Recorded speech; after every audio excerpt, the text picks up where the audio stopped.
our first top 25 poll of the year has been released, sir. And I should have made a graphic for this. I honestly, I was dropping the ball there, but I thought this was perfect. I think most Georgia fans will probably agree. I love this initial top 10.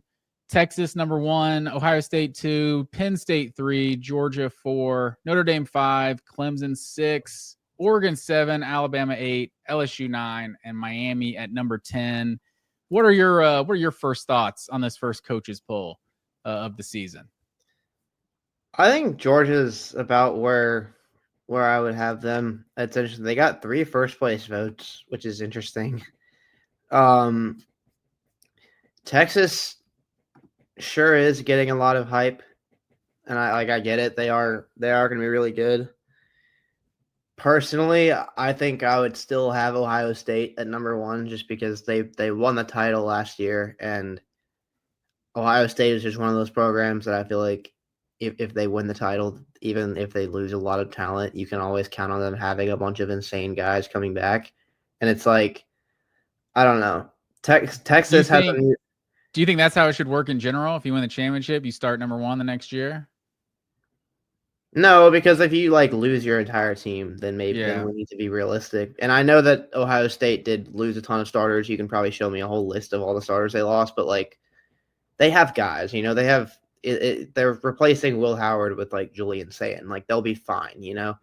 And Texas has also has returned changing a lot of. They have a lot of roster turnover too.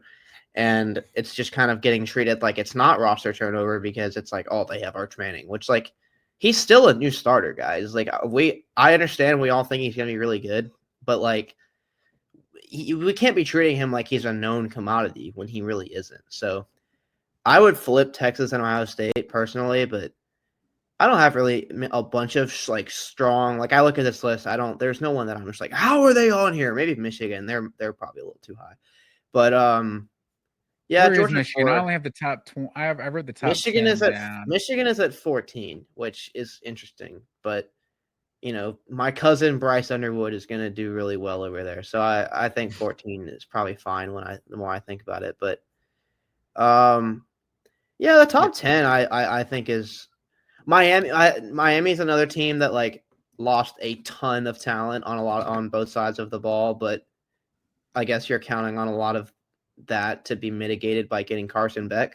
And I know Carson Beck is a sore subject around here, but so I'll be careful when I say this, but I don't know if adding Carson Beck is enough to offset everything else you lost when you're Miami to still stay as a preseason top 10 team, but I don't think they're terribly overranked or anything, but I don't know. Yeah, I think it's reasonable that Carson Beck just has a little bit of a bump from going to the ACC, probably a couple more touchdowns, a couple fewer interceptions. And it's if he does that, that's a 34, 35 touchdown season, 8-9 picks.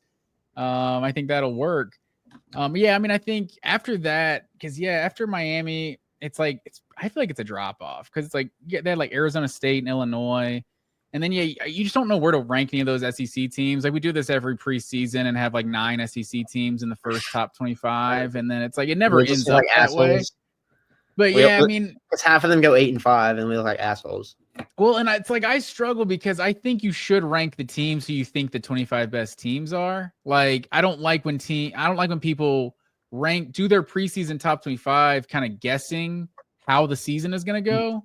Because then I think you're kind of counting someone's schedule twice. You're Illinois sitting here at 12. If you're well, they don't really play anybody, so they'll probably finish number 8, and then you put them at number 8. I think that doesn't make sense personally, because it's well, now you're kind of doubling it, double counting it a little bit. So outside of the top 10, I'm not sure there's anyone that's egregious. It's interesting seeing Florida and Tennessee at 17, 18. Yeah, Florida is insane being ranked, dude. What are we doing? It's the hype on Lagway, man. It's just it's all DJ Lagway. Obviously they have returning guys and stuff, but it wasn't. Who are they? It was. No, that's true. I know people hype up their. They don't have returning guys. I think Phil Steele had them in top 5 defensive lines or something like that, or top 10 defensive lines. Actually, yeah.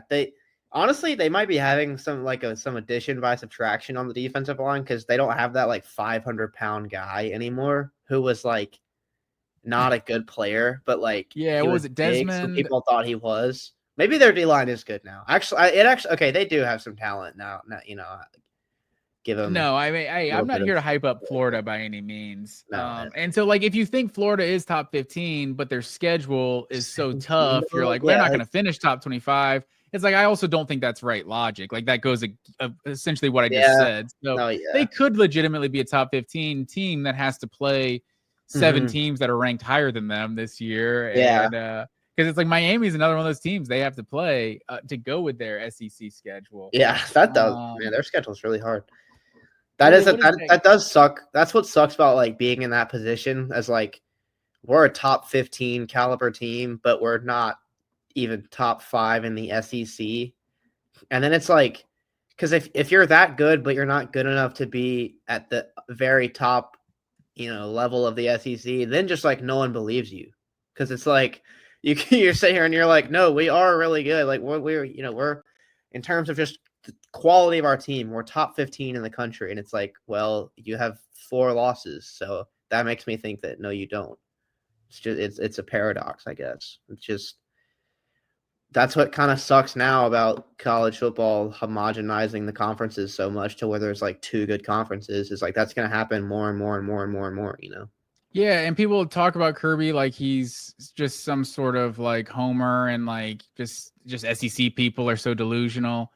But like you're seeing some of the best teams in the country when you're watching the SEC. And so you have to figure out how you're going to evaluate all these conferences together. Like the most recent dynasty mode I was just playing in had like 2 SEC teams finish top 10 because they're all cannibalizing each other. Yeah. I'm sure the same thing's going to happen in real life. You just have to figure out how to evaluate them. I'm looking at Florida's stats defensively from a year ago. Okay, I was missing it. I was like, surely this Desmond Watson dude, that's the 400-pounder. I think he's Yeah. on Tampa Bay. I'm like, He, surely he recorded a tackle. I'm looking down this thing. I'm like, I mhm. cannot find this man's name. But yeah, he had 20 tackles last year. Played in all 13 games. 0 tackles for loss. Did I read that? How can you be a defensive lineman and play in all 13 games and have 0 tackles for loss? I'm sorry. I don't know if you've seen the Tackles for videos, loss are hard. of course, but I don't know if you've seen the videos from Tampa Bay where like this man literally isn't practicing. He's Yeah, they just don't they can't like let him. it's insane. He's such a huge this man for his livelihood, he needs to lose probably at least 100 pounds. Yeah. And they lost. It's crazy. Didn't they? Oh wait, no, they still have Caleb Banks. I think because he's got like a bunch of eligibility. So their D line is pretty good. Yeah, and Eugene Wilson, is he still Eugene Wilson's still at Florida? He's shined at times, so I think he was Eugene hurt Wilson's some still last there year. on offense. I mean, like, yeah, their offense is gonna be pretty good because I mean they have that running back coming back, Ball. I don't think he went Yeah, anywhere. as a true He's back. freshman, he had a And really like good year. defense, like they had some pretty good pass rushers last year. I don't think they're all coming back, but like I don't know, man. 17 seems pretty high for a team that was like not good last year. Yeah, I don't know. I'm with you. They did have a really good end of the year. I forgot that Yeah, they they finished the year strong. beat I LSU mean, and Ole Miss at the end of the year. yeah, Those are gonna be exactly. So I don't know. We'll see. The Ole Miss thing was definitely shocking. I just love Texas being number 1 because Texas, everyone's hyping Arch Manning like he's, the greatest gift college football's ever seen. So I feel like just keep that same energy. Like they should be number 1 because if this is a disappointing season, we need to look back at, this is the team everyone hyped, The pressure is on them for sure. But yeah, I thought it was interesting. Texas with 28 first place votes, Ohio State 20, Penn State 14, Georgia 3, Notre Dame didn't get any, and then Clemson got 2. Clemson getting 2. I think that kind of speaks to how uncertain the elites in college football feel right now. Yeah. But yeah, Georgia at 4, I'm loving that. I think I wouldn't have hated if someone had Georgia at 8. You know what I mean? No, I Like, wouldn't either. I'm kind of we've talked a lot about we don't know what to expect from this Georgia team. But yeah, I mean, I think that's a lot of respect for Georgia actually giving them some first place votes. It's a little surprising. And Brett McMurphy, one of the more prominent college football reporters, picking Georgia to win it all. I was like, a little surprised by that. I certainly would not have picked Georgia as given them excuse me. Wow. I certainly would not have given Georgia a first place vote. That's pretty wild that they got 3. I mean, yeah, I agree. Like, I agree with you being like, you could put Georgia at 8 and I wouldn't sit here and yell at you or call you dumb, because it's like, they could exist anywhere from 1 to 10. We like straight up do not know how good this team is just because there's so many unknowns. So Yeah. I know the team is not going to care. And if you ask Kirby Smart, what do you think of the ranking? He would say, I hate you. Get out of my face. Don't ever ask me about rankings again. But like, so, but You sound like you're I think speaking it's from experience there. pretty good, pretty sweet. I think it's a pretty sweet deal for them to get to number 4. Yeah, no, that actually happened. One time I asked Kirby Smart about, I was like, Kirby, what do you think of your team's ranking this week? And then he shot the lasers out of his eyes and blew me up. I haven't been back since. So yeah, Georgia getting disrespected. People think we're going 8-4, guys. Put it on the bulletin Everyone's board right saying now.